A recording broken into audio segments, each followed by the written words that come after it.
Alright, let's do this one last time. My name is Drew Dodger, and for the last couple months, I've been doing a podcast with my good buddy, Jacob Herron. While we love film in general, with us being artists and all, we have a fascination with animation, and we decided to start an audio podcast after we both geeked out over the animated Transformers movie.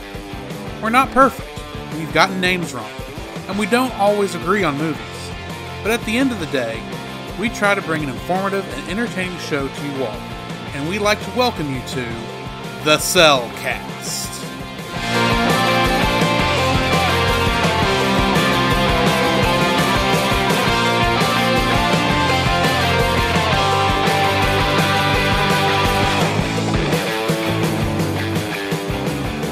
Hello and welcome to another episode of The Cellcast.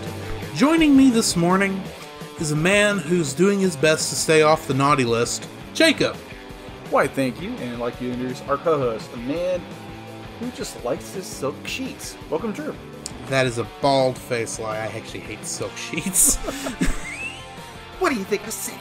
Anyway, how are you doing this morning, Jacob? I'm doing well. It's been a very busy week. Work has been ever since, Thanksgiving and Black Friday. Things have kind of slowed down a little bit. That's good. But it's going to ramp up really quickly. Because it's Christmas. It's Christmas. It's December. Yes. So, what have you been watching? If anything. If you've had time for anything. Have I had time to watch movies or TV shows? What have you? Well, obviously, because now we do have Disney Plus. I decided to go back and find.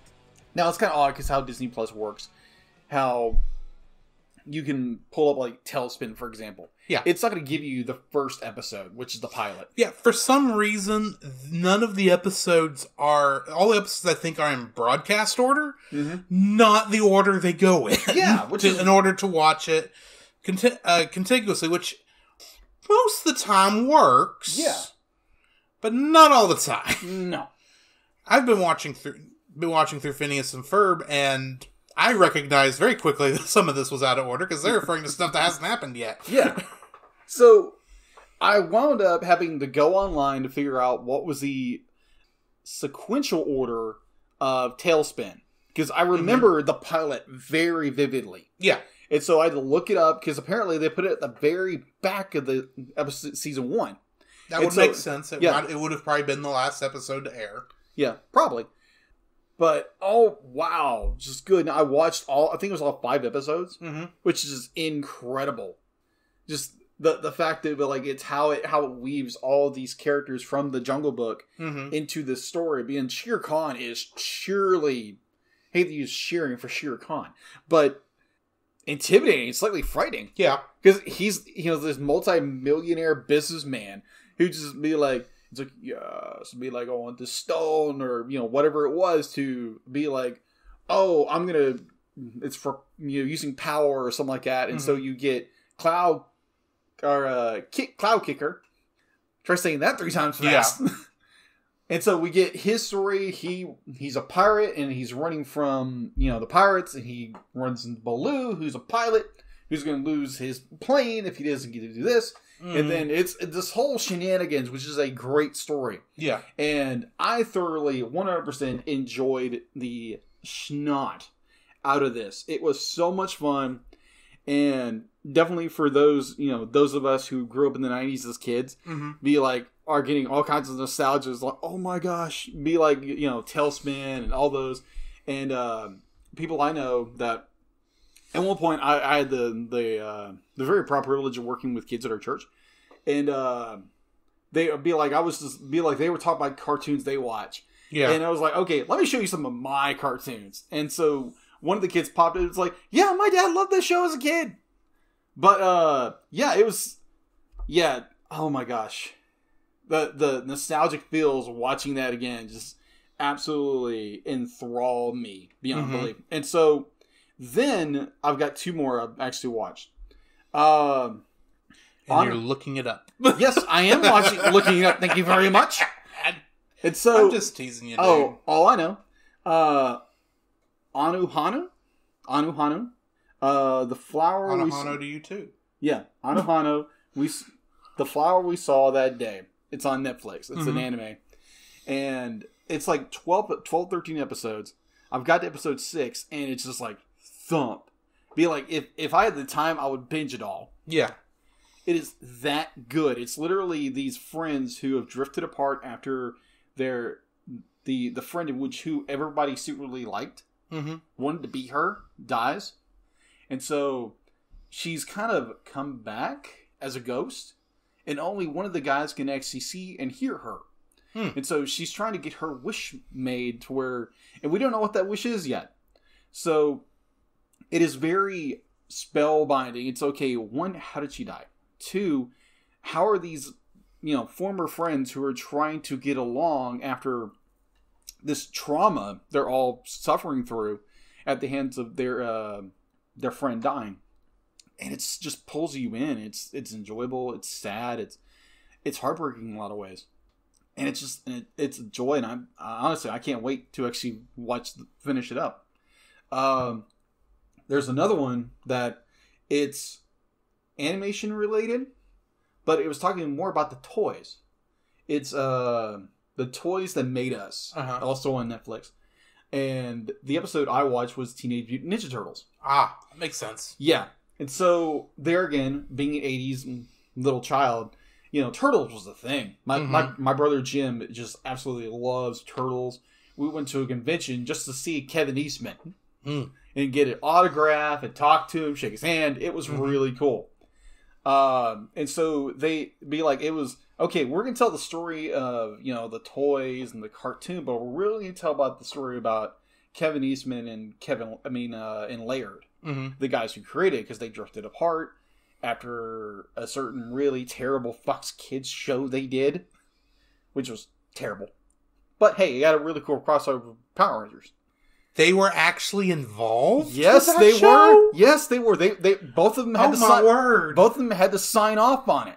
And Laird was like, "This is the stupidest thing ever." I'm surprised that they signed off on any of that. Yeah. So especially Venus. Yeah. Oh my gosh. They both.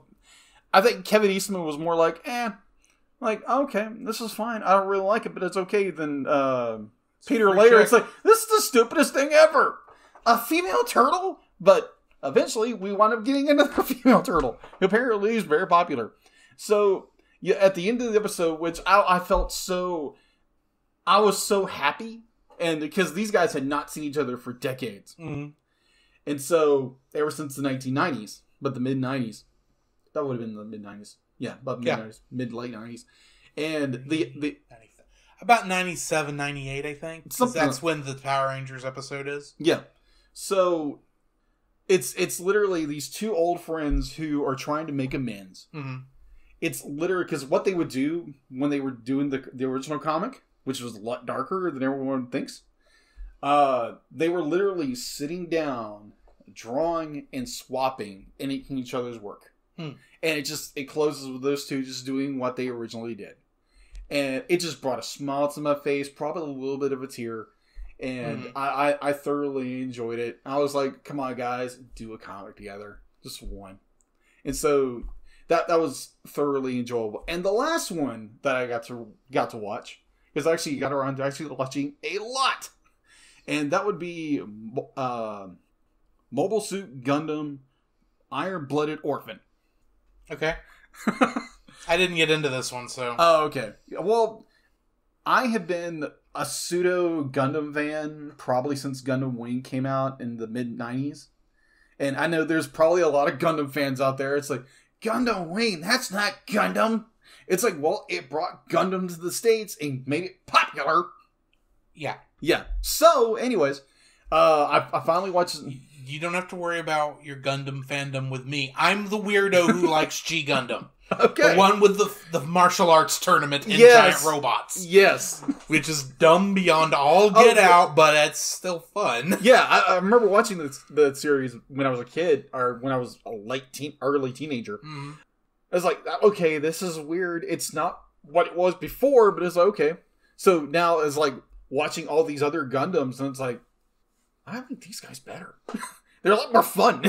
This is more serious and technical, but it's still great. Mm-hmm. But I watched the first 2 episodes of Iron Blooded Orphan, and I know a friend of ours who's just loves this series to death. Joseph, not that Joseph, the other Joseph. That narrows it by... I don't know which Joseph we're talking about. You know how many Josephs I know? Yeah, I know. Is this the Joseph that is in Flint now? Okay. Yes. I now know which Joseph we're talking about. That Joseph. It's like, I know so many Josephs. Yes. Anyways, so yeah, that is what I have been watching. What have you been watching? Well, it being Thanksgiving, Mm-hmm. I went home. Okay. Which means I did not have control over what I watched. For the most part. So that's not a bad thing, because we watched a little bit of TV here and there. Things I enjoyed watching is we got a chance to go watch Midway. Okay. In theaters. I'll wait till you're back. What are you getting? Oh, your collection. Okay. Yeah. Okay. Right. So I got a chance to watch Midway. Okay. Very good movie. It's I would say it's probably the most honest war movie for both sides of the conflict. Yeah. Because they kind of, admittedly, they show both sides of it, I think, fairly well. Yeah. Neither one is really shown as the good guys or the bad guys. Obviously, the Americans are the ones who win the battle at the end of it, because history is a thing, and you can't get mad at me for spoilers in that. No, you can't. And it's good. It's a good movie. It surprised me for Roland Emmerich. It's an Emmerich film? It's Roland Emmerich. Wow, okay. I didn't know that until the movie was finishing, and it said directed by Roland Emmerich. I go, this is an Emmerich film? Well, it makes sense. The man does know how to deal with casts of thousands. That is true. Which this is. True. So I'll let it go. It's worth it. It worked. And then I've watched, a couple movies from our super secret project that we don't know when it's going to be officially announced, but we're working on it. Keep an eye out. Yeah. Of course, I've still been watching Phineas and Ferb because that show is fun. Mm-hmm. I watch a little bit of it every day. And I think that's it. Okay. So, I wanted to bring something up with us since you mentioned Thanksgiving. Well, as everyone knows, after everyone has stuffed themselves silly during, feasts during Thanksgiving, obviously you have Black Friday or early Black Friday online and stores, the whole and what do I normally buy? I buy movies. I'm a movie. Do you know what I do on Black Friday now? Stay home. I sleep. I decorated Christmas trees. That's what I did on Black Friday. And I feel like I came out on top. Oh, okay. So, technically, I did buy poinsettias on Black Friday. Really? I didn't. I was involved in the purchase, but I was involved in the purchase of poinsettias on Black Friday. Okay. But that's about it. Okay. So in the course of my Black Friday shopping, because I normally buy a lot of movies. Because the stack that, if you were here right now and Drew sees it, this stack would be about here. Spend about $200 or so on movies. Yes. That's what I normally do. This year I was good because I only bought maybe 10. 1, 2, 3, 4, 5, 6. Don't count 8, 2 or 3 of them. 9, 10. I'm counting 12 cases, and I know the top case has 3 movies in it. Yeah. So, believe me, there's one up there that's got probably 10 movies in it. I'm just saying your definition is a little a little bit off. Yes. So being an animation nut, I decided to get a few animated movies. That'd be How You Train Your Dragon: The Hidden World, or part 3. Good, amazing movie. The Lego Movie, the second part. I still haven't seen. Good. Really good movie. You'll need to watch 2 other Lego movies before we touch it, not because they add anything, but because you might as well watch them in order. Ah, okay. That would be Batman and Ninjago. Okay, haven't seen Ninjago yet. It's good. Okay. You won't know any of the lore, and they don't explain any of the lore, but it still works. Fun. Another movie I bought was the Book of Life. Recently I picked up. I haven't watched that one. Yeah, I still haven't, but I still want to. I believe that's motion capture. It's not motion capture, but that's Stop motion? Stop motion. I'm not sure one way or the other because I've not actually looked into it. I just remembered I didn't want to see it when I first saw it, so okay. Saw the trailer for I might be wrong. I might be wrong. It's not one I rushed to. Okay. And I still haven't rushed to it because I like Coco. Yeah. Coco's good. Coco is very good. Yes. The Secret of Nim, which we'll be reviewing. Necessary for yes. a episode coming up. Yes. Wonder Park, which I saw a trailer of her, never got to see it in theaters, and I was like, this sounds like a really fun little movie. And then, obviously you get the other ones like Jurassic Park, Fallen Kingdom, which I was kind of like, meh, but I'll get it anyway. Aquaman, might as well complete your collection. Yeah, exactly. Aquaman, yes, in a heartbeat. It's a fun one. The Greatest Showman, which I keep hearing is amazing. It's a great movie. Spider-Man Far From Home. Yes. Good choice. Very good movie. The Sound of Music of all movies. That is also a good one. Yeah. I remember watching as a kid, is like, this is a weird movie, so I'm going to give it another shot. It's not as weird as you would think it is. Yeah. Especially now that you're older and have watched a ton more musicals. Anime history even if they're all animated musicals, but yes. And like I said earlier, the Christmas Claus 3-movie collection. Christmas Claus? Or the Santa Claus. The Santa Claus. They're Christmas movies, but anyway. Yeah, Christmas movies. Anyway, so that's what I've, got on Black Friday. Mm-hmm. So, kind of FYI, if you guys did do Black Friday, you bought animated movies, post them down in the comment section down below and let us know what grab bag of movies did you get during Black Friday. Indeed. We want to keep the discussion going there as much as possible. Exactly. So, I only have one interesting bit of news. Okay, what's that? The Studio Ghibli films, such as many of the ones we recorded episodes on this last month, they are for the first time going on digital sale. Really? You can buy them on like Amazon and places like that to watch them there. Really? So yeah, there's that. Huh? That's really the only thing I've got because, as you know, the Studio Ghibli stuff is going to be available for free streaming if you are a part of the subscription package with HBO something or other Max Plus Max. $15 a month is still too expensive in my opinion, but I still am tempted because Looney Tunes. The one bit of news that I could find, well, obviously, Frozen 2 is probably killing in theaters right now. But none of that's surprising. None of it's not surprising at all. The one that isn't surprising either, apparently at the BAFTA Children's Awards, Spider-Man Into the Spider-Verse won again. Surprise! The only reason I have any surprise for that is the fact that it's still eligible for an award in December? Uh-huh. Man, that award is late. Yeah, just a bit. For a 2018 movie. Yeah. So the British Academy Children's Awards were held in London at the Brewery on Sunday, December 1st, crowning many animation winners, including Spider-Man Far From Home. So, yeah. Far From Home or Into the Spider-Verse? Spider-Verse, I'm sorry. There's too many Spider-Man movies. Which we couldn't do that again. No. No, we couldn't. But, yeah, Spider-Man Into the Spider-Verse has won another award. Alrighty. It deserves it. It's got its spiderwebs are all over the place now. Yes. And now it'll never completely return to Marvel. No, it probably won't. It will always be somehow distributed by Sony. Yeah. But that's fine. I'm fine with that. Hey, as long as we get Spidey in the MCU. Indeed. Yes. And speaking of Spidey in the MCU, if you've not caught I'm just going to throw in a little bit of podcast news here. If you've not been following us on our Facebook page and in the Facebook group, you'll be unaware that I was recently on another podcast. Yes. I was over there on Franchise Fatigue with my friends Gabriel Green and James Hamrick. He's going to kill me for saying his brother's name.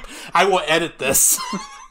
But we reviewed Spider-Man Homecoming. Yes. As they are currently, on their podcast, working their way through the entirety of the MCU. Yeah, they just recently released Thor Ragnarok. They, ironically, before Spider-Man Homecoming. Yeah. Which is weird. I guess an episode with a guest is harder to edit. I guess so. I don't know. I don't know what the deal was there, but either way. So if you're curious, if you want to hear me in another situation, go listen to them over there. It's I had a fun time with them, and that's a podcast I've been listening to since they started. Okay.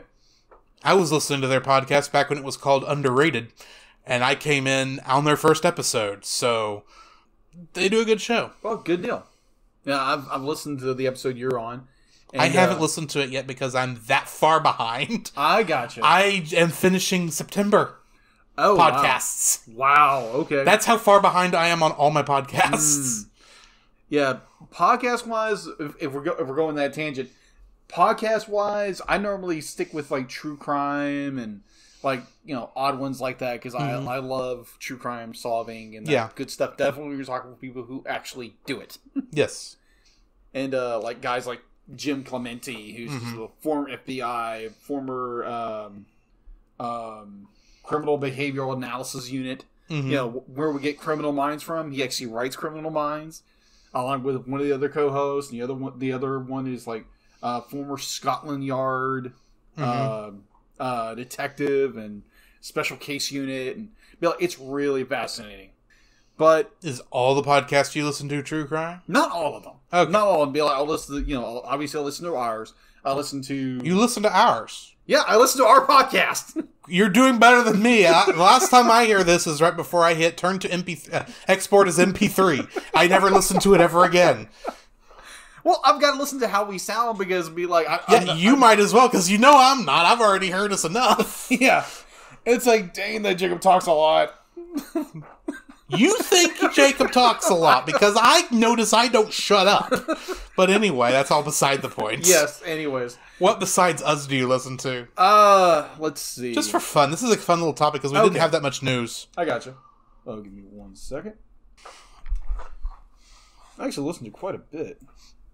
Let's see. True Crime Profile, Animation Addicts podcast, Little Politics every once in a while with Ben Shapiro, the Ben Shapiro Show. Yeah. Sword and Scale, which is a true crime solving thing, which is really good. Variant the podcast, which is based off Variant the YouTube channel. So it's Eris and like another guy talking about news, what's going on. So let's see, from Wondery, which was a really good, I think it was like a 7 part. It was the Mysterious Mr. Epstein, which is all about Epstein and how big of a piece of trash he was. Yeah, I've been hearing that he didn't kill himself. Yeah, that's what I keep hearing. I don't know anymore, and at this point, while if he was able to expose more people, that would be great. At this point, I no longer care. Yeah, same here. Because all the memes have worn me out. Congratulations, people. You did the exact opposite of what you were trying to do, at least with me. Yeah. So, I also listen to the 10-Minute Bible Hour podcast, which is based off a YouTube channel, which he just goes into so much depth about the Bible. It's so much fun. Diz Unplugged, which is a Disney World or Disneyland podcast discussion, which they run like 2 hours talking about everything Disney, which I love. Let's see, Wondery's Inside, like Inside Jaws, Inside Psycho, Inside like all these great movies. They did Inside Star Wars, which was fun. Obviously the Cellcast, Chad Prather, True Crime Garage, which is another one of those, stuff like that. Let's see a lot of DC, DC Comics, Marvel News, a lot of Pastors, Arrow, of course, Pottercast, Tides of History. I love Tides of History. It's so much fun. It's history. I love it. I'm a nerd about history. Wolf and Iron, which is basically just it's a guys podcast. Yeah. We just talk about guy things and just trying to help people out. I'll occasionally listen to Fat Man Beyond, which is the Kevin Smith show. I'll occasionally listen to that. Let's see. I thought it was called Fat Man on Batman. Well, now it's called Fat Man Beyond. Okay. Fat Man Beyond. I'm sorry, Fat Man Beyond. You said Fat Man Beyond. Yeah. I was thinking it must have used to have been called Fat Man on Batman. Yeah, it used to be at one point. American History Tellers, which is another Wondery podcast, and it's just fantastic. It's history, and I love history again. Compete Every Day. That's a great podcast if you just want to get motivated. Our Variant Unplugged. Cinema Sins presents Sincast, which is hysterical. I got tired of Cinema Sins. Yeah, it gets a little and repetitive. the Everything Wrong With series. Yeah. Although I love their Dragon Ball one because it was hilarious. So the Way I Heard It from Mike Rowe, that's a really good podcast. I love Mike Rowe. Oh yeah. Especially like Dirty Jobs. Yes. Hollywood and Crime, which is another Wondery podcast. Love that. Just great. Unsolved murders. Cults, others, just more mystery and murder and how they did it. What was the one that I absolutely just love? Oh yeah, Sword Scale. I love Sword Scale because it's literally he gets down to the grit and just like it tells you how it is. It's no be like we're gonna put a nice soft pillow on top of it where you be like it's not gonna hurt you or anything. No, it's gonna slap you across the head and be like, did that hurt? Yes, it did. We're gonna keep going and we're gonna grind it until you're like sick and it's like, oh my gosh, it's terrifying. Like, oh my gosh, I'm terrified. Okay, next episode, please. It's fantastic. I love that show. Love it. Okay. Yeah. So yeah, that's what I listen to. There's also others that I'll occasionally listen to is like Amorha, however you pronounce that. It's a Harry Potter podcast. Aloha Mora. Aloha Mora. Thank you. I don't remember which spell that is, but I think isn't that the Unlocking one? Yeah, it's Unlocking. That would make sense for a podcast name. Yeah. Tales, Tales is a podcast where the host goes into the depth of how a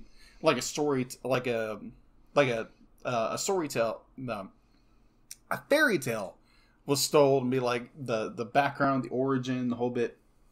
A lot of fun. There's another one I'll occasionally listen to. I'm not going to bring it up because it's slightly embarrassing. But it's You're not going to bring it up, but now you're about to tell us all about it. No, I'm not. I'm not going to like. Let's say it talks about a kind of taboo subjects that like polite society isn't going to be like doesn't want to listen to.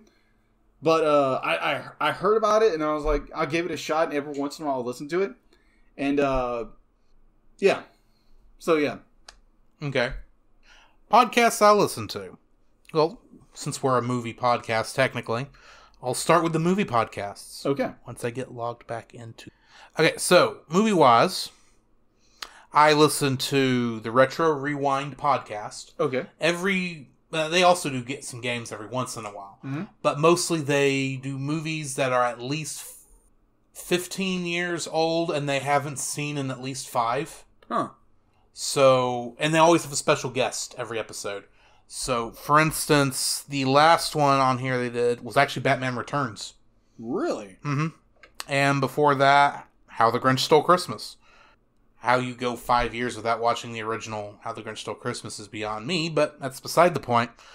Then I also listened to the Feelin' Film podcast. That's the only one I would listen to that feels like it's actually a full-on straight movie review show. Gotcha. But they talk about how they feel about a movie, not necessarily the technical aspects of it. Yeah. And then Popcorn Theology, which kind of connects what you see in movies with the truth of, Christ and all that kind of what's read in what you see in the Bible. Yeah. And then, of course, my friends over at Franchise Fatigue, where they review movies in franchises. Yeah. Also, I'm a big video game guy, if you didn't know that. So I listen to the Easy Allies podcast. They're the only video game publisher, or video game review group that I pay attention to anymore because nearly every other one seems to be too corporate for my tastes. I gotcha. But they also, the Easy Allies also have a show called Frame Trap where they go in depth and talk about games where, much more than you can with just a standard news show, which is what Easy Allies podcast is. Mm-hmm. That show can get up to about 2 or 3 hours. Wow. An episode. That's nuts. Yeah. And then they have another one on there called Friend Code, which is all Nintendo stuff. Gotcha. Also, video game wise, I do listen to the official Nintendo Power podcast. Because, hey, Nintendo's got a podcast. Yeah, it's all marketing speak being shoved down my throat, but hey, you can learn some interesting stuff that way. Why not? Yeah. And then I also listen to a show called Still Demented. Still Demented. Okay. Do you remember ever hearing about a guy named Dr. Demento? Yeah. He would he'd play, essentially on the radio, he would play novelty songs. Gotcha. That's essentially what these guys are doing. Oh, okay. Just on a free podcast that you can listen to at any time. Huh. And then some of the first podcasts I listened to was, and this is actually the longest running podcast I listened to. Yeah. Even though it's changed its name twice, at least once. That Story Show. Oh, yeah. And then he's got another one that's essentially the same show, but is more for kids, called Red School Bus. Oh, okay. Really cool. Yeah. They are two very fun little shows. They tell real life stories. You get great. And admittedly, part of the reason I am so far behind in podcasts is because I went back and re-listened to every single episode of the show. Ooh. And they are at over 300 episodes. Wow. It would be even farther if he hadn't, for his own health, hadn't taken a break, some substantial breaks, because he suffers from bipolar. But I've listened to those two shows, and yeah, that's essentially what I listen to. I do have another one on here that I've subscribed to, but because its first episode is not until October 18th, I have not gotten to yet to even know if I like it yet. Okay. So I'm not going to mention that one for fairness in case I don't like it, and I don't want to throw some people over there if they don't like it. But I got you. It's a D&D podcast. I got you. So I'm looking forward to catching up to that one. So yeah, that's the podcast I listen to. Okay. And I have this weird way of doing it where I have to listen to every podcast in the order they came out. Oh. So, on here I've got a filter that literally sorts them into the order they were released. Oh. So, for instance, right now I'm listening to the Franchise Fatigue episode on Captain America Civil War. Okay. Following that, I've got episode 184 of the Retro Rewind podcast, which is Bill and Ted's Bogus Journey. Following that, I've got Feel and Film number 189, About Time. And so on and so forth, till I get through over 100 episodes. Still remaining. Some stuff goes by fast. Some stuff takes a while. Like, for instance, I'm looking at one now that's an hour and a half. Heck, this one that Popcorn Theology did for their 200th episode is an hour and 50 minutes on The Matrix. Wow. But anyway, yeah. That's how I am. Okay. So, speaking of podcasts, I would be remiss not to mention or give a plug to Aaron, a good friend of ours, Aaron Lowe. I listened to him too. I forgot to mention that. Yeah, Banter. So, just give those guys a shout out. I've listened to a few of their episodes. They're pretty good. I'm not gonna speak ill of them. They're a good podcast. If you're interested in hearing a bunch of guys just talk about everything, be like, yeah, they're a good listen to if you're into that. It's like walking up on... It's like sitting at a table at a restaurant and hearing a bunch of guys just talk for about half an hour to an hour and not having any idea how this conversation started. Yeah. Or how we got to this point in the conversation. Right. And we have to be nice to them at the very least because, A, he was the guy that kind of got us started, and they are the only... And they have given us a shout-out. So. Yeah. Yeah, there's also... Unsolicited. Yeah. There may or may not be kind of a quote unquote special might be coming out of. See what happens. We shall see. there might be something coming out in the pipeline eventually. Hopefully not before Christmas, because our other project that we've not mentioned, except we keep mentioning it, has us busy until after Christmas. Yes, quite a bit.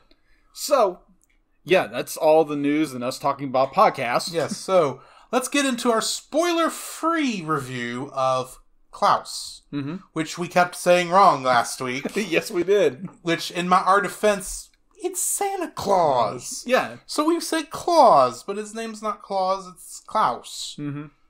So yeah, Klaus. Yeah. What are your spoiler-free thoughts? The very intimidating, very large toy maker. Klaus. Oh, wow. His story is so sad. Yes, I agree. The story is so sad. The ways and means in which we meet Klaus and our bubbling rich boy. Yeah. His little journey into the unknown among a few, whatever's going on in the story, to just how they reimagine the story of Santa Claus, his origin, and it's such a goodie. So I'll be like, there's the I'll save my gushing for when we go later into the on full review of this movie. But yes, it is such a good movie that it had me in its hand, just butter, and be like, it was so good, such a good movie, and highly recommend it. What's you? I thought it was very good. Admittedly, I kind of went into it with low expectations because I had no idea what it was, and I am always skeptical of Netflix originals. Just because I am. I don't know why, I just am. So, yeah, I went into it with low expectations, and I thoroughly enjoyed the movie. It is one I think anyone with kids should watch. It explains... It gives you a lot of background on Santa Claus without actually saying whether or not he's around still. Yeah. Kind of, sort of, maybe. Kind of. It doesn't go into any of the actions of the real life person he's based on, but that's beside the point. It's a fun show. It's not the first Santa Claus origin movie I've seen, but it's definitely one of the better ones. Okay, so while we're here in the non-spoiler, would you, in your opinion, say that Klaus is a modern Christmas classic? I hate to use that term. Okay. Not because I don't think it would not qualify. It's just, I hate calling anything a classic if it's less than 5 years old. I agree. That's just a sticking point in my mind. Understood. It is a very good movie, and give it 5 years, I might call it a Christmas classic. Kind of want to see what its staying power is. Okay, so more of a modern classic. I'd say it's a modern Christmas movie. You should go watch it. It's fun. I am curious to see how long this one will stick around. Yeah. Or if it will disappear into the ether like most Netflix movies do. That's true. So, in that saying, be like, when this finally comes to Blu-ray or DVD, which I'm pretty sure it will. Probably next year. Probably next year. But I will definitely be picking it up, because to me, this is one of those movies I want to watch every Christmas. Every Christmas season. So, yeah. Highly recommend it, and go watch this movie. It's so good. Okay. Anyways. So, let's move into our spoiler-filled review of Klaus. The following is a spoiler-filled review of the movie Klaus. Listener discretion is advised. Klaus was written by Zach Lewis, Jim Mahoney, and Sergio Pablos, who also directed the movie, along with Carlos Martinez Lopez. The music was by Alfonso G. Aguilar. I have no idea who any of these people are. Okay. And now I'm waiting for the person whose car is going off to stop. Okay. The cast includes Jason Schwartzman as Jesper. And the main thing I knew him from was Gideon Graves in Scott Pilgrim vs. the World. Movie I still need to watch. It is a very good movie. Rashida Jones plays Alva. And have you ever watched the show Parks and Rec? No. Well, she plays the sister to Chris Pratt's character. Oh, okay. Ann Perkins. Joan Cusack plays Mrs. Crumb. Oh, okay. And she's Jessie in the Toy Story franchise. Really? Yeah, I didn't realize that. Huh. J.K. Simmons plays Klaus. And, of course, the first thing that comes to my mind is Spider-Man is a menace! J. Jonah Jameson in the Tobey Maguire Spider-Man trilogy and in Spider-Man Far From Home. Yeah. He is also the voice of a character in Gravity Falls. Really? Whom I cannot tell you who he is. Oh, okay. So I haven't gotten there yet. Because it's a major spoiler for the entire show. Okay, then. So keep an ear out for J.K. Simmons. Okay. It's in season 2. Okay, gotcha. So hop on it. Yes. Anyway, Norm Macdonald plays Mogans. That's the ferry captain. Oh, okay. Oh, yeah. And if you've ever watched the show The Orville, he plays Yaphet. Oh, okay. Which is an odd name. Yeah. Will Sasso plays Mr. Ellingbo. And the only thing I saw that I recognized was that in the Three Stooges remake movie that came out a couple years ago and flopped horribly, he was Curly. Really? Mm-hmm. Our director had 2 cameos in the movie, playing both Pumpkin and Olaf. Pumpkin and Olaf. Yes. You know, the 2 big children of either side that fell in love at the end. Yes. He fell in love with himself. Oh, wow. And just so you're aware, he was actually a writer on Despicable Me. Really? Mm-hmm. Huh. And then Margoo, who I can't remember exactly who Margoo was. I think it's one of the kids. Possibly. That was played by Nita Margarith Laba, and this was her first role. Oh, okay. So, yeah, that's what I got for cast. Okay. So, when it comes to budget, there's not a whole lot on it because it's on Netflix, so you're not going to get a whole lot of data. Yeah, Netflix tells you nothing about it because it doesn't matter to them. Yeah. Yet. So, so, it was released on November 8th, 2019. Mm-hmm. And it had a budget of $40 million. And it shows. Yes. Oh my gosh, the animation, gosh. Yes, so that's all I have when it comes to data on our said movie. From what I've seen, it's been fairly successful. Yes. But like you said, we have no hard data for this movie because it's Netflix, and Netflix doesn't share this stuff. Yeah. Because it's not important to them. So let's get into our top 3 likes. Okay. My first like is the fact that this is a feud story. Yeah, I agree. Which I did not know going into it. Me either. I love how at the beginning everybody hates each other for no apparent reason. The battle bell. The battle bell is hilarious. Yes. I was watching that and going, oh yeah, if you really watch the reception, go ring that bell over there. It's like... Okay, I don't know what the bell is, but I know you do not touch it after you've been told that. Yes. The Boatman. I love the Boatman. Yes. Love it. That has got to be Norm Macdonald's best role. Yes. It's hilarious. It is. It's such a good role. But and I love how you ring it again to stop it. Mm-hmm. It's like, how do you stop it if no one rings the bell, since apparently ringing the bell is a bad idea? Yeah. I guess when everyone goes home. I guess so. When everyone gets tired. You have to wonder about this place. Yeah. They're in the middle of nowhere. Yeah. They obviously They're both on sides. an island. They're on an island. They hate each other's guts. Yeah. Why has neither family moved? They're pure hatred. You can have pure hatred and live 100 miles away and never have to see these people. That is true. Okay, the funniest part, I think, when it comes to the feud. And don't get me wrong, I love feud stuff because it's like the Hatfields and the McCoys. Exactly. And how they fight each other. I love how that one group of kids somehow keeps finding this old man and causing him pain no matter what is going on. Dropping him something. It's like... This guy needs to just stay home. Yeah, just stay away from these brats.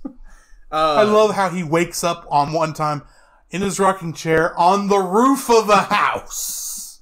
And it's like, it takes you a second to go, the kids.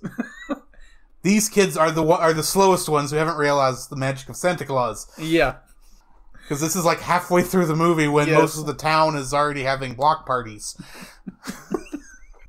Oh, that's so funny. Now, you did mention the battle bell earlier. So the point where they're like, okay, we need to stop this from happening, and we're going to make a truce. Yes. They come together and they shake hands, and someone taps the battle bell. And they go fighting again. It's like, well, what else are you supposed to do? And actually, it was Pumpkin that did that. Yes. She bumped it accidentally. It's like, this is going to be a long piece. Also, how on earth have we not beaten you yet? Because of how stupid the Ellingbows are. Yes. Oh gosh. All right. So yes, what's your first like? Okay, if you haven't talked about it yet. No, I haven't. Oh my gosh, I love this film. That's my number one. I love this freaking film. It's like, just every little fiber of this film, the imagination, the story, the characters, the animation, which is 2D. No, it's not 2D. Oh, it's hand-drawn. No, it is partly 3D. There is 2D elements. Yeah. But you can't call this 2D when Spider-Man Spider-Verse is not 2D. Okay. But it's got 2D elements. It's a similar art style. I still call this 2.5D. Okay. Where it's 2D inspired, 2D styled, but it's still 3D. Yeah. Because there's a lot of 3D in this. You can see it. There is, but when it comes to like the character animation, a lot of that though is still 3D. Even the character animation, there's still character models and all that movement. It's just still. I hesitate to call this 2D. Okay, so if you want to call it 2D, I'll let you go ahead and go with it, but I can't call it 2D because there's too much depth. Oh, I agree. For 2D. So I'll call it a 2D and a half movie. 2.5D, okay. 2.5. But, oh, wow. Just kind of like Frozen 2. Like, I was just like flabbergasted how good this movie was. Mm-hmm. This was just phenomenal. It made me cry. It made me just be like, the feud made me frustrated. Yes. This is everything about this film. It's just like, I love it. Mm-hmm. Love this film. So yeah, that's my number one. Oh my gosh, I love this film. Mm-hmm. What's your number two? My number two, I love how each element of the Santa Claus mythos gets started in this movie. Starting off with, if you write him a letter, he'll give you a toy. That's a basic one. It makes sense of how all that happened. Uh-huh. And then all of a sudden it's like, don't forget to leave out milk and cookies. And hey, there's a naughty list if you act up. Oh yeah, he just simply, that's on the fly. And it's like, oh my word. But my favorite one. Yeah. They've had to switch to reindeer because there's too many toys. Yes, I love to take down the hill. And how they get the reindeer covered. That's not the part. I'm getting to it. Yeah, I know what you're doing. As they're trying to get back to town, the Ellingbows and the Crumbs both ambush them at the same time. This is before they've put aside their differences. If you can't see the air quotes, but they're there.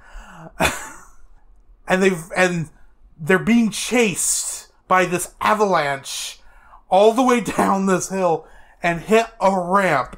And all of a sudden the camera switches to this kid who's just woken up. He's tired. He hears something. He's woken up by some noise, but he doesn't know what it is. He gets to the door, and all of a sudden, the reindeer appear to fly past the window. And the kid's going, they can fly! Amazing! And then, of course, it goes back to where they are. It's like they crash down, and all the reindeer escape. Yes. And that's like, that's skid around. Yeah, that's great. That's funny in and of itself, but then they immediately go to the next day at the post office, or it's at the school, I don't remember which. Oh, yeah. The kid comes and says, guys, you'll never guess what I saw last night. It's like, this is so funny. Oh, yes. Because every single little, it's like, because at first you see, it's like, they're not going there. They're not going there. Oh my word, they're going there. As they explain like nearly every part of the mythos, including the elves. Yes. Despite the fact they're not elves. No, they're not. There's one short kid who kind of, your first thought when you see her is kind of elfish. Yeah. But the rest of her tribe out on the tundra is not an elf. Yeah. They just speak another language and they're essentially an Inuit tribe of some kind. Yeah. It's much like somewhat like the Eskimos, but European and liking the colors red and blue. Mm-hmm. Which I don't get, but that's beside the point. Oh, they had to have an excuse for him to wear red at the end. Yes. That's what that comes down to. I love that. I love that. But of course, the first time you see that little girl speaking her language, which I think they call it the Sami language. Yeah, Sami. I don't know. Sami. I don't know who those people are. Yeah, me either. I assume they're real. I have no idea. Yeah, the town is based off an actual city back in like the 1700s. Okay. And the people are based off of actual people. So, well, I'll assume it's real people. Yeah. But the first time I saw her, I thought, is she Dutch? Because she looks like she should be living up there in Denmark. Yeah. Where all the dams and the windmills are, trying to keep the sea from destroying their country. Because they're below sea level. Oh. That's what she looks like. Yeah. She looks like the lady on the cover of Swiss Miss Hot Chocolate. Gotcha. Which that's Switzerland, but that's different. Anyway, I love how that entire... Every time you see something, you think, that can't be a reference to it. It is a reference to it. You gotta go with it.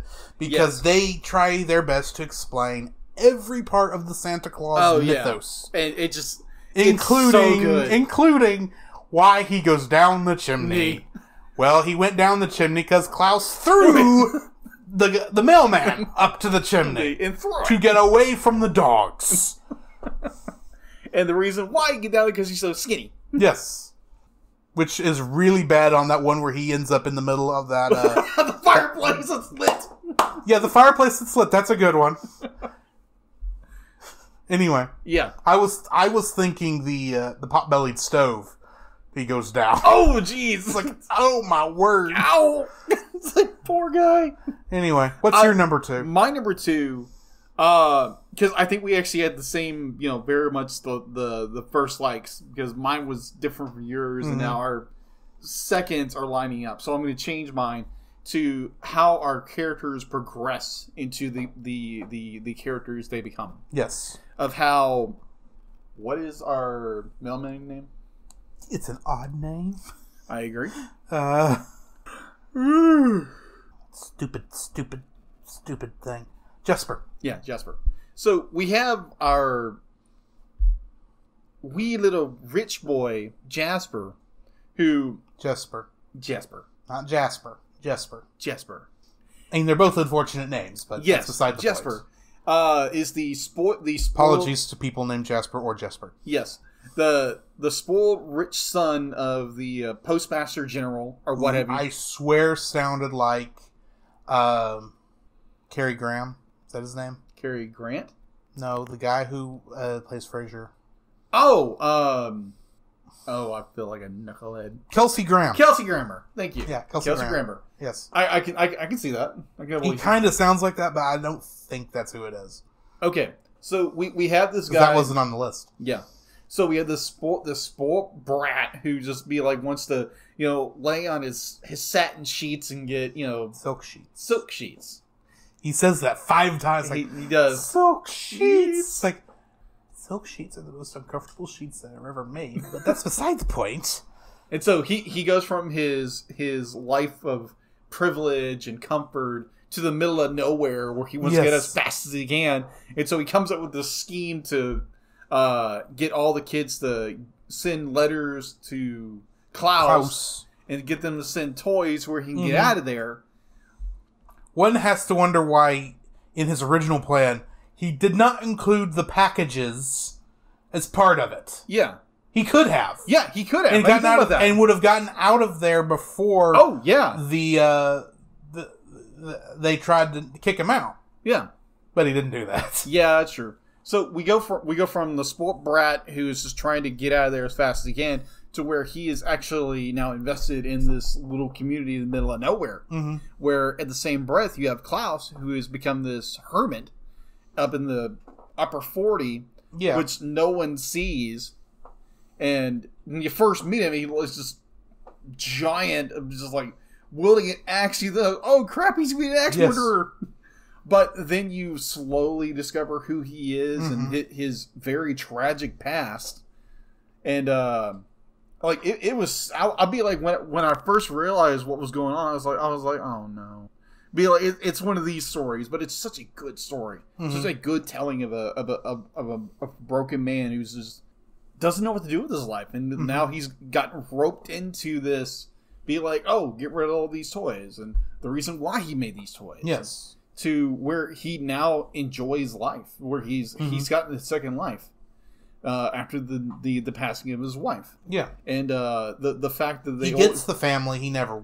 Yeah, exactly. He always wanted. Which is just not what he expected. Exactly, and so it's his development. I really use the word evolution because it's thrown around way too much. Yes. Their character arcs are so profound. Two characters are, one, he's the hermit who wants nothing to do with anybody, and the spoiled brat who gets thrown into a situation he doesn't want to be in. And both of them come together and make such a dramatic change in such a little town that affects everybody's life, including a feud that's been going on for thousands of years. Yes, since caveman days. Since caveman days, exactly. So yeah, it's this heartwarming story of two characters, their journey into becoming more than they thought they could be. Yes. What's your number 3? My number 3 is the climax of this movie. Oh yeah. He's given up going back to his life of luxury. Yes. He's made it back to where they're loading the sleigh to go make their delivery. Oh, gosh, this! And, of course, the angry mob of the 12 people who still are against fun are there to steal the presents, destroy the presents. It's not entirely clear what their plan is. Yeah. I'll admit. But the fact that... And then he jumps... He's here to save the day and trying to get it away, and the sleigh's not attached to the reindeer. Why isn't it attached? I wouldn't have done that. I wouldn't have done this if I'd have known they weren't attached. And it slows backwards, and Klaus is just sitting there. It's like, okay, this is happening. I'm not going to act at all. And of course, Jesper is going bonkers, trying to stop. And finally, my favorite part, because it means something different when you realize what's going on. Yes. He says, why are you trying to save them? It's not worth it. They're worthless. And you're thinking, he's saving them because of the presents for the kids. And finally, everything comes to an end. It's like, oh! The sleigh with the presents has gone over. The two warring clans are going off like they've won, except that they have a decoy. I'm getting to that. Except that now their kids are now in a relationship. The one kid who she says is mine, and then walks off with the other large boy off into the woods to get married later. Yeah. And then of course they are all going fine. And you're, to some degree, while that was funny, yes, you're devastated because it's like they were unsuccessful, and then all of a sudden he looks down and is like, wait a minute, that's just a log. Yeah. You go, oh, that's why it wasn't worth it. That's why it's not worth risking your life over. Those was the decoy, and then the real one comes up and it's like,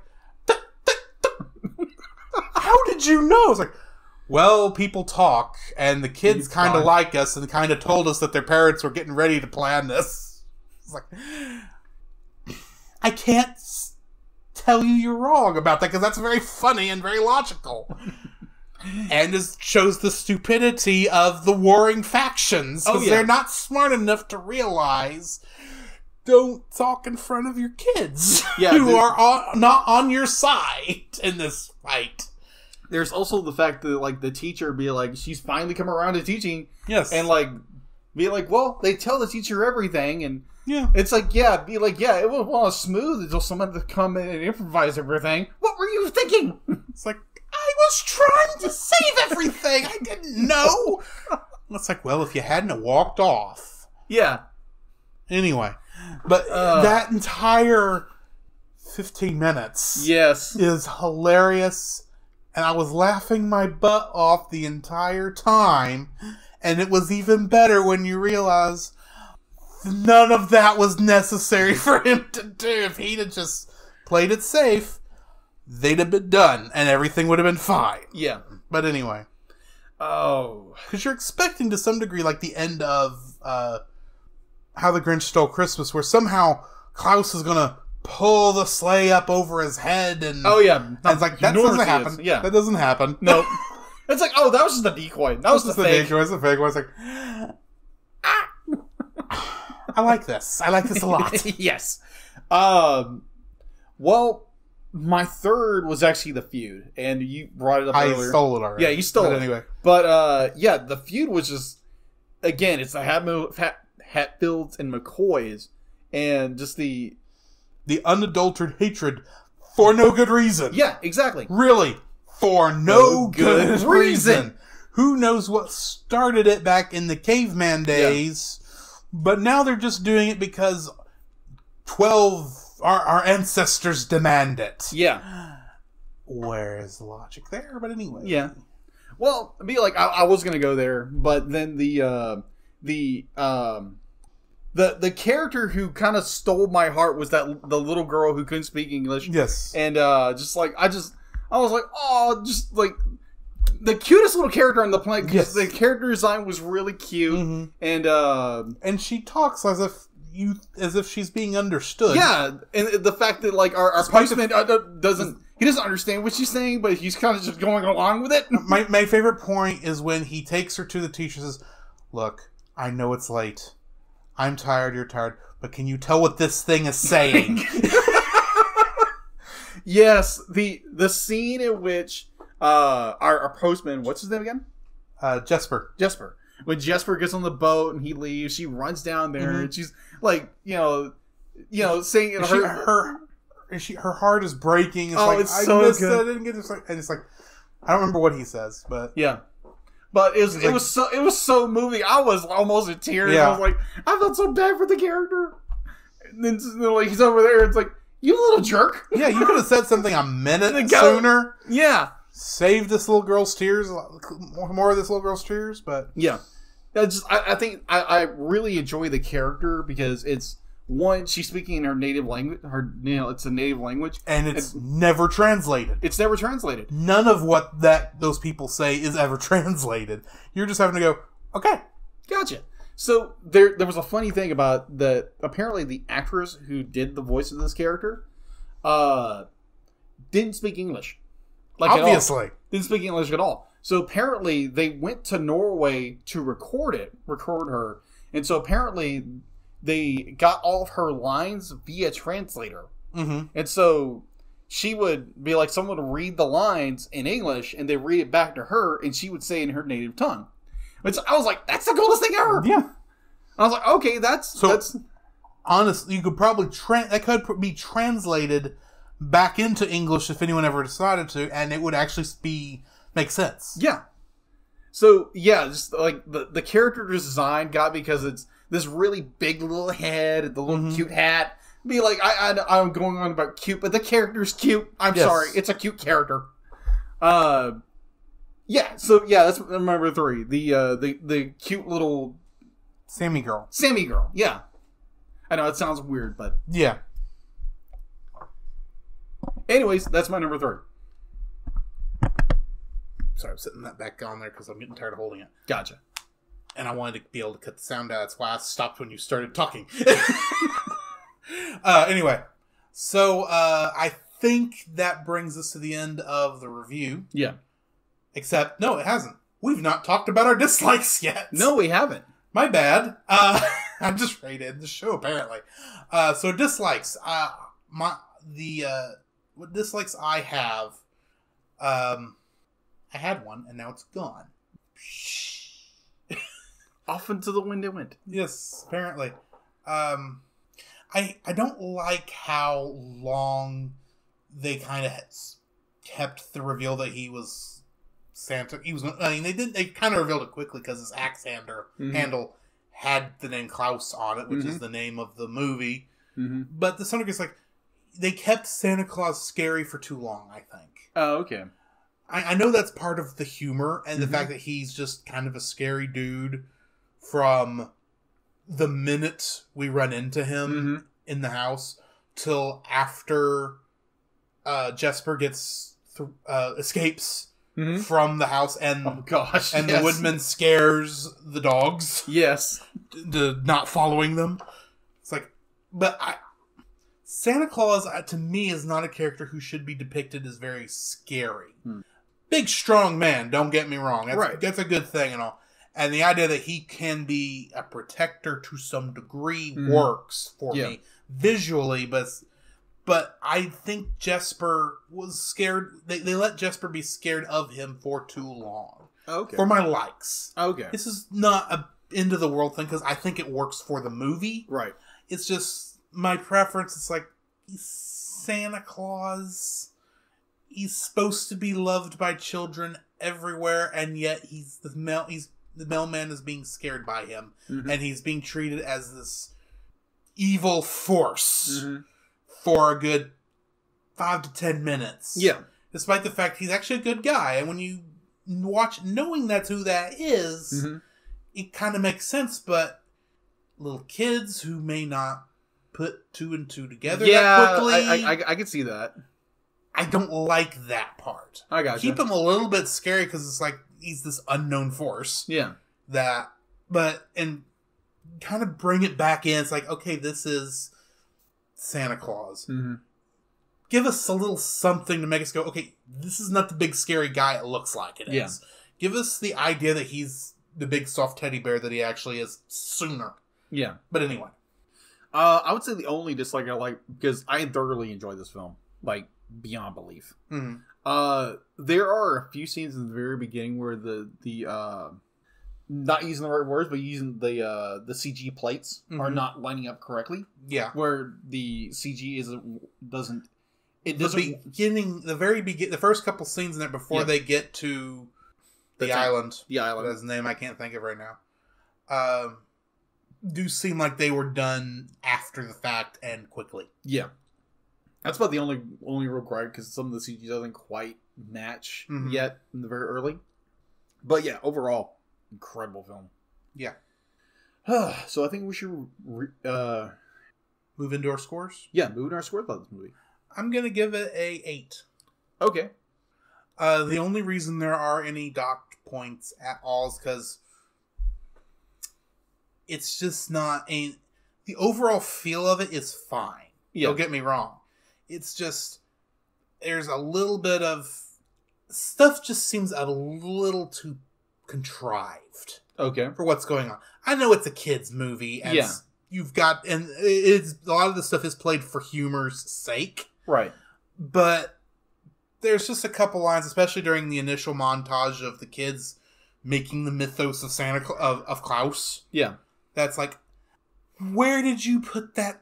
Where did you come up with that idea? Why was that left out? You know, it's just a little too, some of it was a little too contrived. Okay. That's just me. Okay. So yeah, that's why I'm giving it an 8. Okay. I'll give it a little higher. It's going to be like a 9.5 for me. Because I thoroughly this film. Just be like, it got me sucked in. It got me invested in the characters.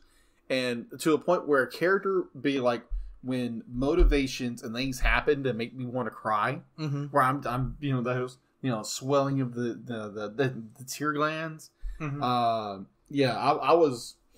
there again, I'm kind of an emotional guy, so I'm going to be very emotional about everything most of the time. Because be like my emotions are on my sleeve half the time. Mm-hmm. So yeah, I was hook, line, and sinker within the first couple of minutes of this film.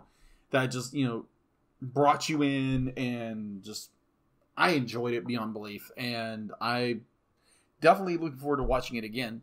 And so yeah, I give it a 9.5. Alrighty. Yeah, it's got a few little animation hiccups in the very beginning, but other than that, it's just a beautiful rendered design, character, everything movie that is worth watching with your family or by yourself. Mm-hmm. It's an enjoyable film.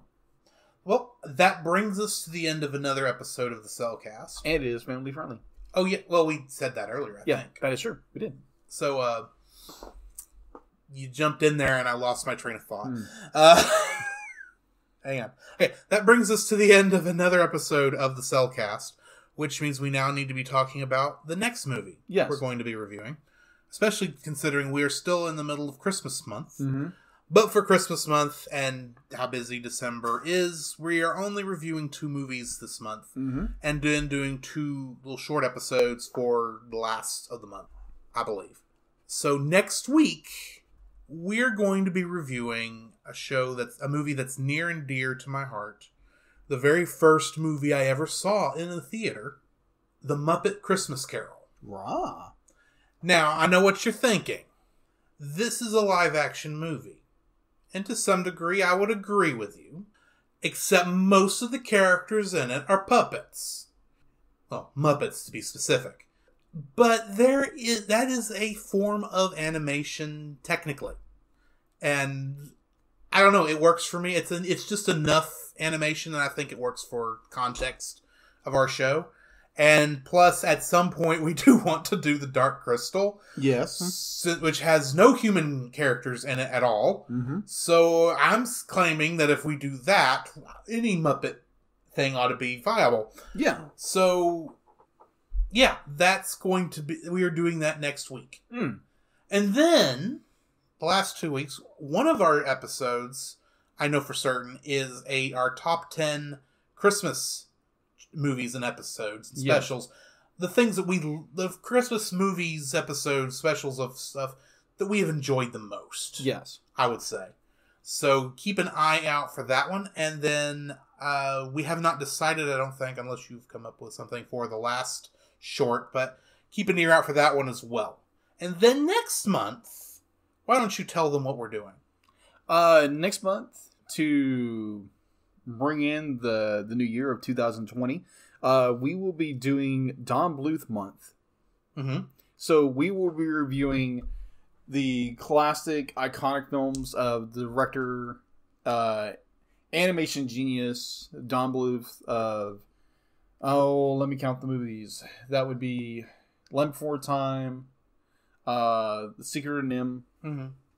An American Tale, and All Dogs Go to Heaven. So those are the 4 movies we're reviewing. We will be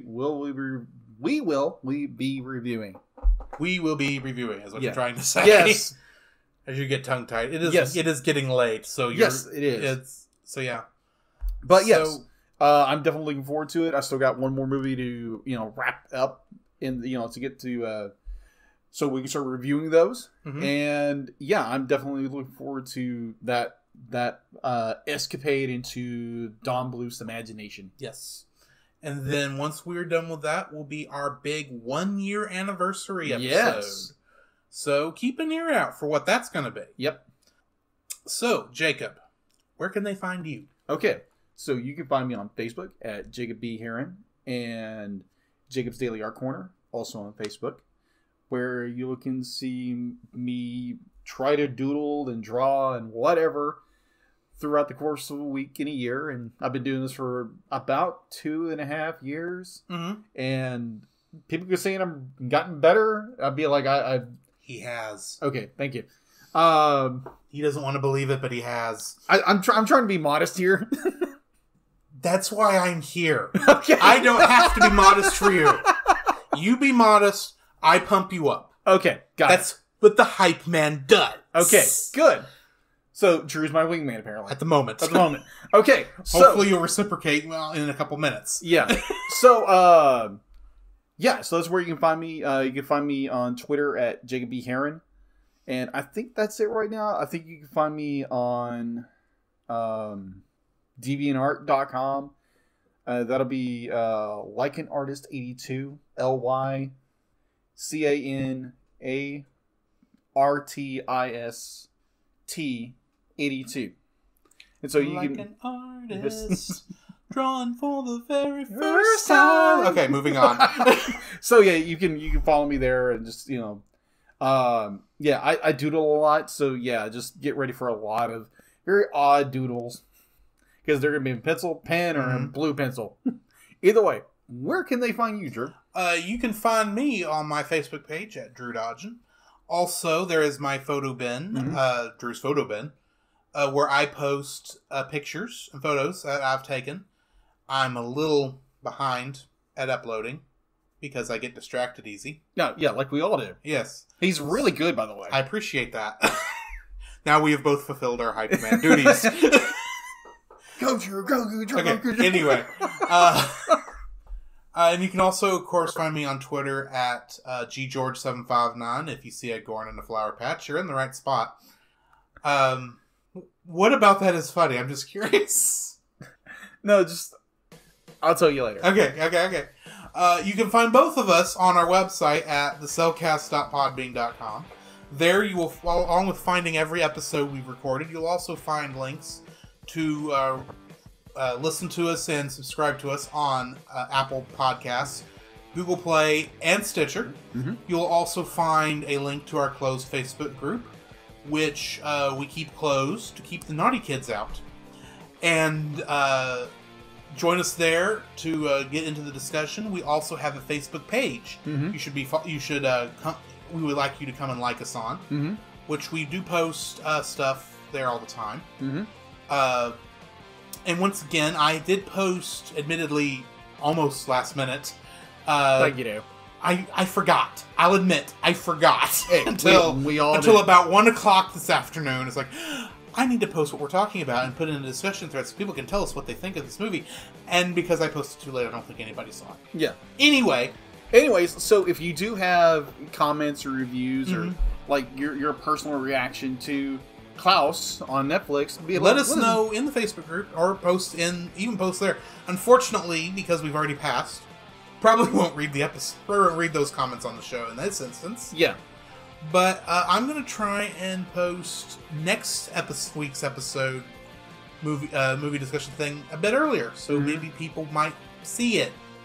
Gotcha. And be able to comment on it ahead of time. Yeah. So keep an eye out for that. I think that's it. I think so. Unless... I forgot to mention our email address, mm-hmm. thecellcastpodcast@gmail.com. If you want to email us. And, of course, we'll read those emails on the show as well, as long as they're not, phishing emails and receipts for iTunes and our publishing stuff and weird crap like that. Yeah. So go ahead and follow us and email us there if you want to. And remember, every time you heard us say the word The Cellcast, that is with a single L. Also, on all these things, please rate, review, subscribe, show it to your friends. Get this party going because we want this to go. We want this community to grow, mm-hmm. and so we can talk and enjoy all things cartoon and animated and anime. Exactly. Yes.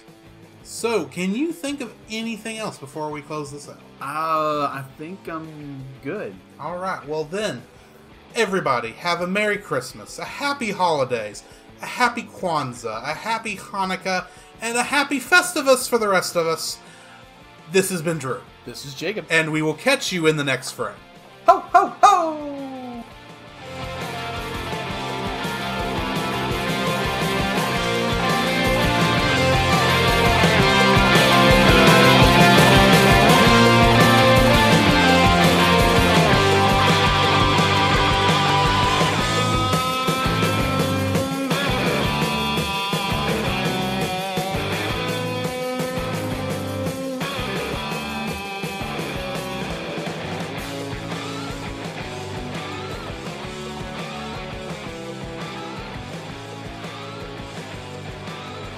Next time on... He was a tight-fisted hand at the grindstone. Boy, this really is a dirty city. You telling me? Come here. Thank you for making me a part of this. He was a tight-fisted hand at the grindstone, Scrooge. A squeezing, wrenching, grasping, clutching, covetous old sinner. Bob Cratchit? Yes, Mr. Scrooge? Who is this? It's Mr. Applegate, sir. He's here to speak to you about his mortgage. Please, Mr. Scrooge, I know you're very angry about this, and I didn't mean to fall behind in the payments. Lord knows it being Christmas and all. Oh, please don't shout at me, sir. That and, of course, little Gwen. Her lungs aren't right. The doctor takes his share, don't he? I mean, you can yell and scream and you're right, but it won't do no good because I'm the stone you can't squeeze blood from, and that's the truth. Thank you for not shouting at me. Let us deal with the eviction notices for tomorrow, Mr. Cratchit. Tomorrow's Christmas, sir. Very well. You may gift wrap them. Let us help you with that, Mr. Cratchit. Oh, my, there are certainly a lot today. We'll get it, we'll get it. Okay. There you go, boys. There you go. Look out on that end. Look out. Come on, guys. Okay. Christmas is a very busy time for us, Mr. Cratchit. People preparing feasts, giving parties, spending the mortgage money on frivolities. One might say that December is the foreclosure season. Harvest time for the moneylenders. Hey, boss, action. Tell him, Mr. Cratchit. Come on. Let's do it now, boss. If you please, Mr. Scrooge, it's gotten colder. And the bookkeeping staff would like to have an extra shovel full of coal for the fire. We can't do the bookkeeping. Yeah, all of our pens have turned to inksicles. Our assets are frozen. How would the bookkeepers like to be suddenly... This is my island in the sun. I believe you've convinced them once again, Mr. Scrooge.